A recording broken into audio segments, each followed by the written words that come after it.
Hello again, and welcome to another episode of the Fun Fans Podcast. I'm your host, James Dillard. With me, as always, my co-host, Bailey Jackson. How you doing, Bailey? I'm good.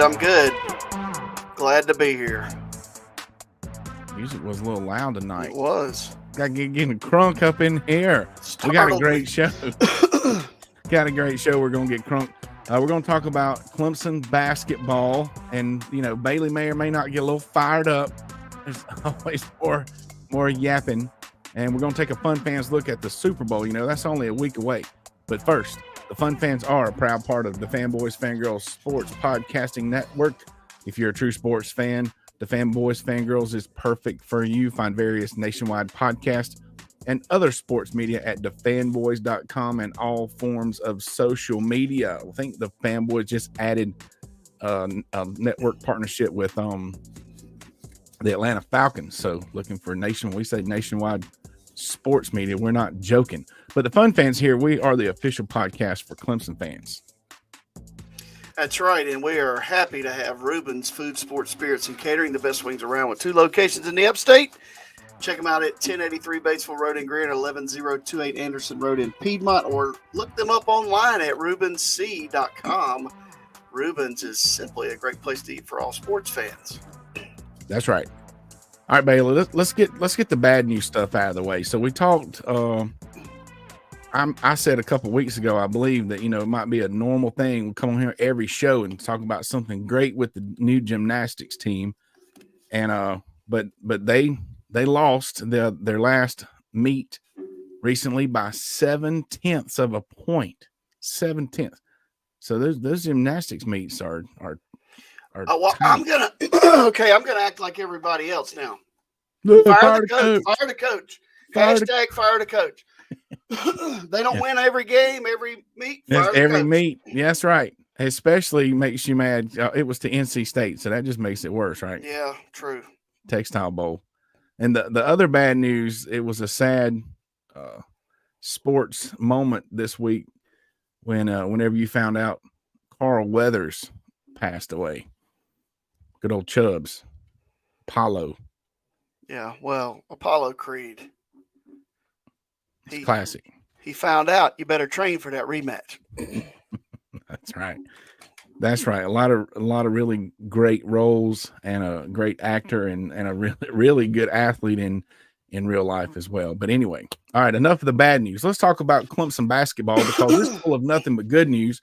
So I give my 2 cents worth on this game. First of all, I love how our players, they play hard. I mean, when you're just watching and they're doing and they're executing and this, that, and other, there's no quit, there's no give up. There's times in the long game and they're getting down by points and whatnot, but it's just like they somewhat have that punch a clock mentality. It seems, at least, it's what I get just watching the game, and I love that. But you tell me, but to me, one thing, it's like we just turn the ball over a lot.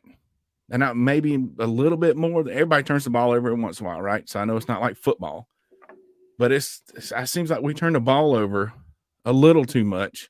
And you tell me, for real, on your expertise here, it looks like our defense may not be getting executed at I'm talking about high level. I mean, we're a good team, but is our defense being executed at a high level? And that's what it seems like. Maybe it's not to me. But the bottom line is, for the game as a whole, and we did this against Duke, probably some other games, we get down by too many points and then we have to battle back, and we're just as good as them, but we've gotten down by these points and had to make it some really, really close game at the end. And a lot of those, I mean, it turns into like a 50-50 thing, and so far the 50s hadn't gone the Tigers' way either time. So what's your take on the defense, for real? Well, I don't. We only turned it over 4 times yesterday. Really? They actually had 6. It's the timing of a couple of the turnovers. Maybe that's what it is. Which stand out, and it's just the games that we have gotten down, that Clemson has gotten down in, is because we did not shoot the ball well during that stretch, and it seems to have happened in both games the last two Saturdays in the first, I'll call it like between the 12-minute mark and the 8-minute or 4-minute mark in the first half. And we've lost two games by a point the last two Saturdays. So Right. Defensively, there's no doubt they're not as good as they have been in the past defensively because they're better offensively. So, I mean, they picked up Joe Girard, who played zone for 4 years they played 2-3 zone at Syracuse. Everybody knows that. They did. So when you say in the past, you mean previous years? I mean, they're still a pretty good defensive team. Right. Virginia, let's look at. Well, that's what I meant about the high level thing. Well, I mean, they gave up 66 points. I mean, that's pretty good in a 40-minute game. Virginia is Virginia. Okay, they're number 3 in the conference. Long since they've won a national championship. That was their 6th ACC win in a row. They just to get technical, they run the blocker mover offense. And it's very difficult to defend because they continue to run it no matter what. And if you heard the announcers talking about how you were playing the curl off of the down screen, two times in clutch situations, we did not drop coverage and force a little in-between jump shot. We came up on the guy coming off on the curl, and they hit the pocket pass for the layup to the big guy. So that was it is what it is. Virginia's good, really good. They're the number 2 ranked defensive team in the country. The pack line defense is, trust me when I tell you, that's what we ran on my teams for 27 years. And I got it off a VHS video from a guy named Dick Bennett with Tony Bennett as a player in the video. Okay, so. That's funny. It just is what it is. We can say this and that and whatever. We play hard. You got to put the ball in the basket, and you got to keep them from putting the ball in the basket. And the guys they got some seriously well-timed offensive rebounds.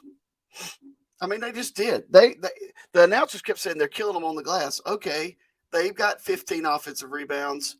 Clemson got 13 offensive rebounds. All right. The rebound differential was like 5 rebounds for the whole game. So what I see is a team that's kind of snake bit. My personal opinion is that they're playing not to lose. Like they're playing as if they're going, oh no, the same thing's going to happen that happened last year. PJ Hall, the last 2 Saturdays, has missed a shot after being fouled that he makes 9.5 times out of 10. Well, you talk about he missed one. Making shots. A lot of the shots we missed, and they're contested, is the way to put it, but they're not like deep shot. I mean, they're in the lane. We're missing stuff we're abnormally right in the lane. Well, I mean, I don't know. It's hard. It's hard. Those guys are big. Virginia's one of the biggest teams in the ACC. They look, or are we not bigger than?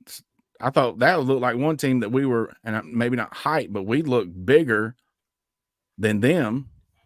I'm just telling you. Talked about the weight there difference. Is not.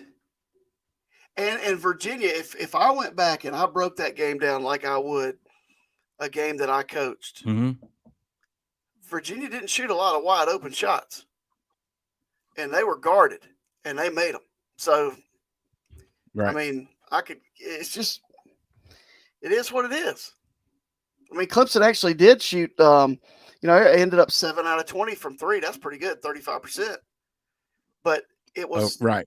They got to stretch that out over the course of the game, And Girard is speaking of. Go ahead.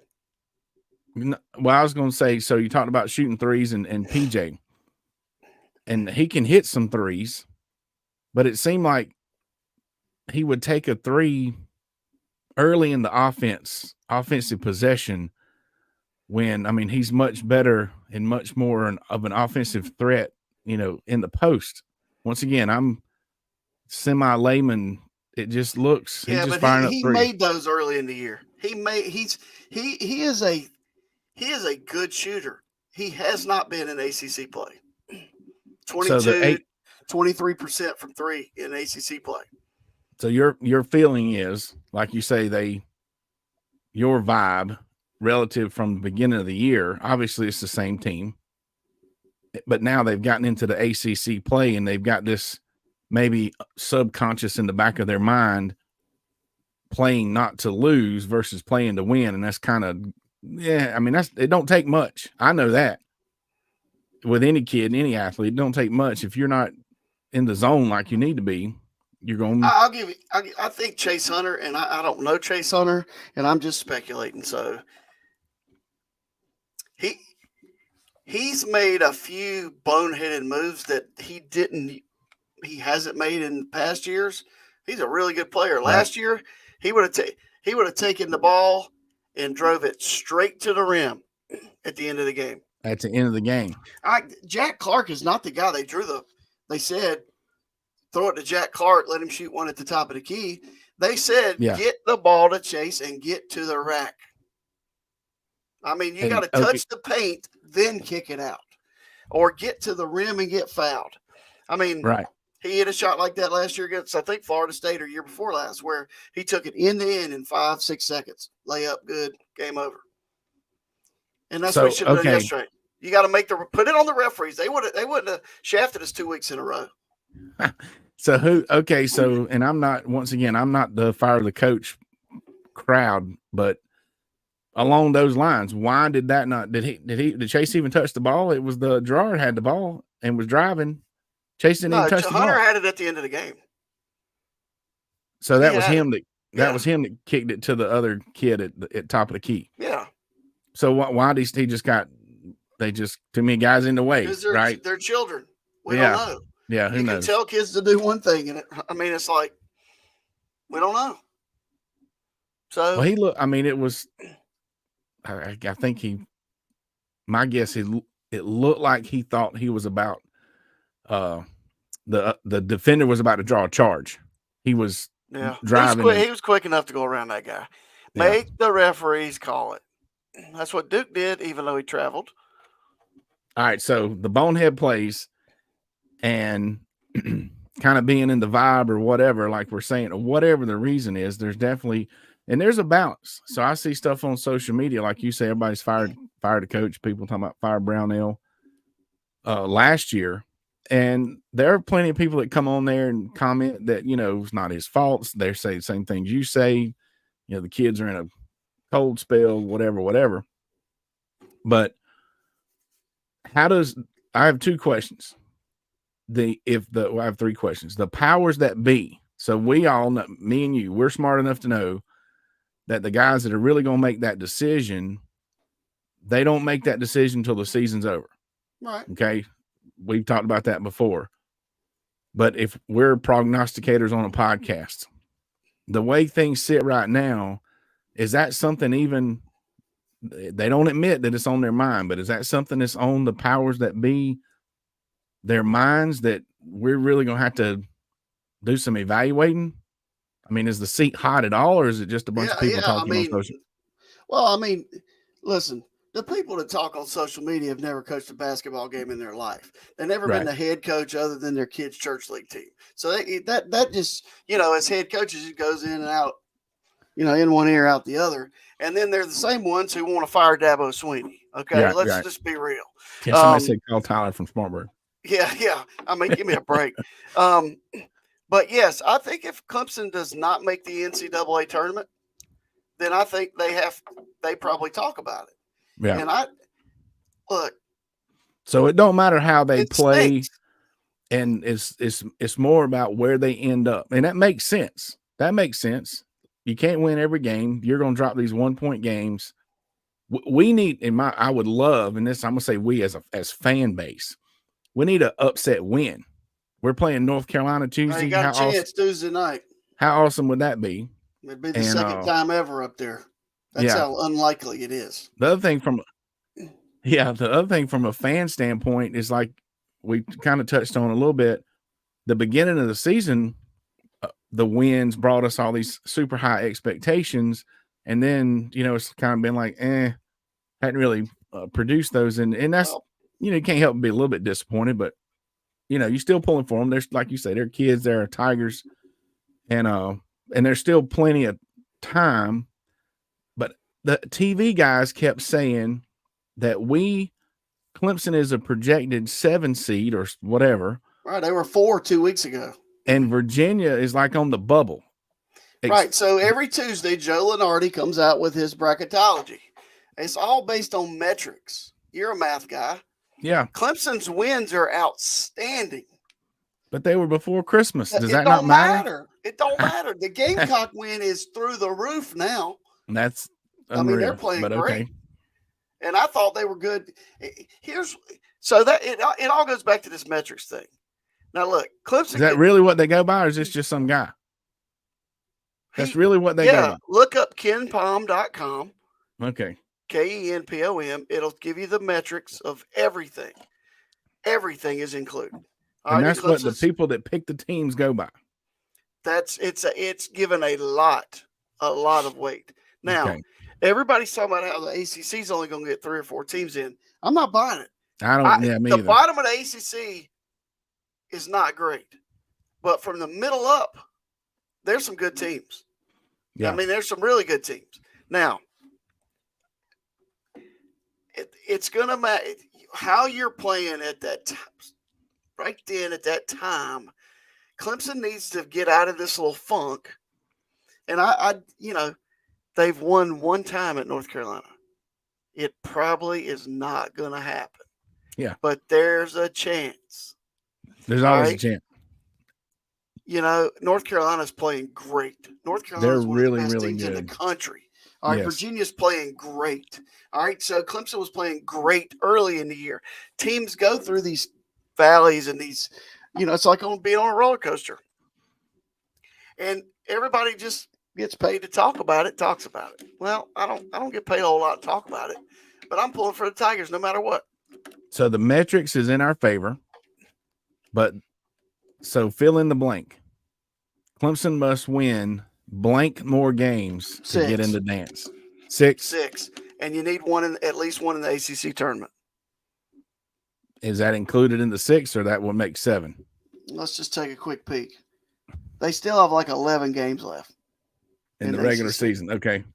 Something like that. Let me. So we need to do just a little more than 500 from here on out. Get at least 1 win in the tournament. A couple would be nice. They have 10 games left. What? They need to go 6 out of 10 and win one in the ACC tournament. And they would be. We can do it. 21 and something. Yeah. But let's just look at them real quick. Since we're talking, we don't have a guest. We got time. Tuesday night, they'll be double-digit underdogs Tuesday night. Correct. Next Saturday, at Syracuse. Syracuse is much better than they were expected, and it's at the old Carrier Dome. The next Wednesday, Miami comes to Clemson. That's a rematch. Miami is a tough team to defend.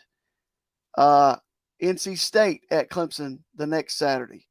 Then Clemson goes to Georgia Tech, and they owe them a little something for that. And then they have Florida State and Pitt.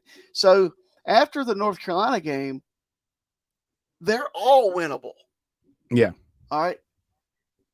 And then you got Notre Dame, who's just a JV team this year for whatever reason, but it's at Notre Dame.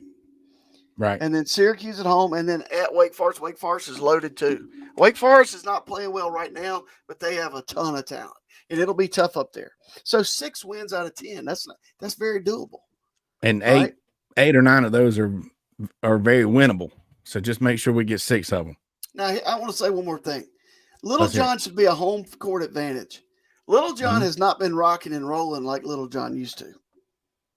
Is it because they changed where everybody sits and stuff? No, I mean, the kids are right on top of the court.